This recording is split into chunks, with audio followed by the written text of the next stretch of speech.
Здравейте! Отново с вас е Георги. Благодарение на Panasonic България в последните няколко седмици имам възможност да тествам Panasonic GH4. В това видео ще се опитам да ви помогна в това да правите правилна експозиция на V-Log режима, който GH4 поддържа, ако, разбира се, си купите този апгрейд на фирмуера или пък си купите фотоапарат, който поддържа фабрично тази функция.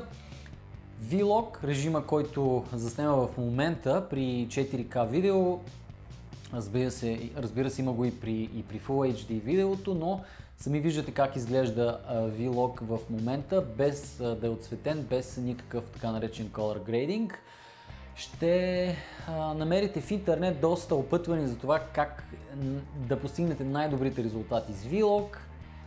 Обикновено там ви съветват да правите експозиция надясно или експозиция вдясно. Нека сега ви покажа в общи линии какво означава това. В кадъра пред мен съм наредил няколко кутии, общо взето неща, които съдържат доста черно в цветовете си, за да може да видим най-добре какъв шум внася сензора в камерата, а виждате, че ето тук в долният ляв ъгъл имаме хистограмата, която ни показва експозицията. В повечето случаи, ако вие заснемате стандартно, при стандартен режим, да кажем Cinelike V или пък просто стандартен режим, да кажем, вие бихте експонирали от порядъка на може би някъде около стойност на експозицията 0 или плюс 0,3 или да кажем съвсем близко до стойността на 0. А това определено ще допринесе за малко повече шум в кадъра заснет с V-Log Picture профила. Затова не случайно в интернет идват съветите, които ни казват експонирайте повече в дясно, т.е. отворете повече блендата или пък добавете повече светлина, разчитайте на експозиция, която не е по средата, не клони към тъмните тонове. Тук би трябвало съвсем осезаемо да видим шума в тъмните тонове, а експонирайте възможно в дясно. Или иначе казано, тогава когато хистограмата индикира възможно най-десните стойности, дори с риск малко да преосветите някои елементи, макар че според мен при този динамичен диапазон няма да е толкова лесно да го направите, експонирайте по-вдясно, на ръба на така наречения прегорял кадър.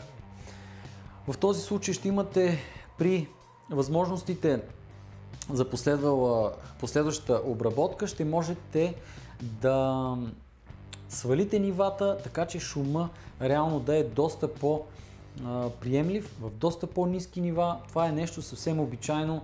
В повечето случаи и с други камери важи същото правило. Експонирайте повече в дясно, за да може, когато камерата добави някакви нива на шум при работа с ISO или пък просто специфика на сензора, да сте експонирали достатъчно добре, така че да свиете след това леко кадъра или по-скоро да затъмните, така че тъмното да не бъде шумно, а да бъде просто черно.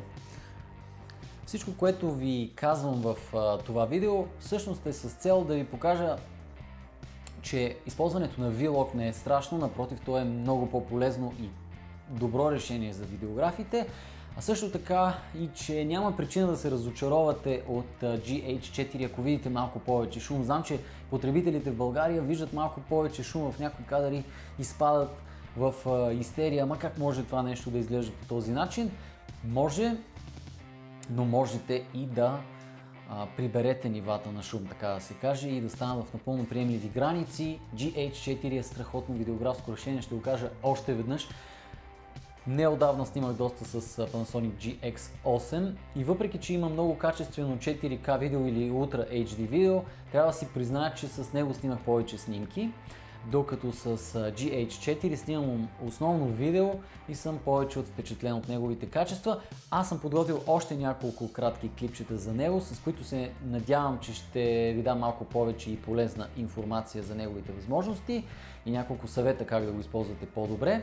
Може да го намерите на Фотокамера.bg, можете да ми пишете в Facebook, YouTube канала ни, ако имате нужда от повече информация за него и работата с него. Чао и до скоро! Абонирайте се, Instagram, Facebook каналите ни, YouTube, въобще абонирайте се навсякъде, където ви дойде на ум, особено когато става въпрос за Фотокамера.bg.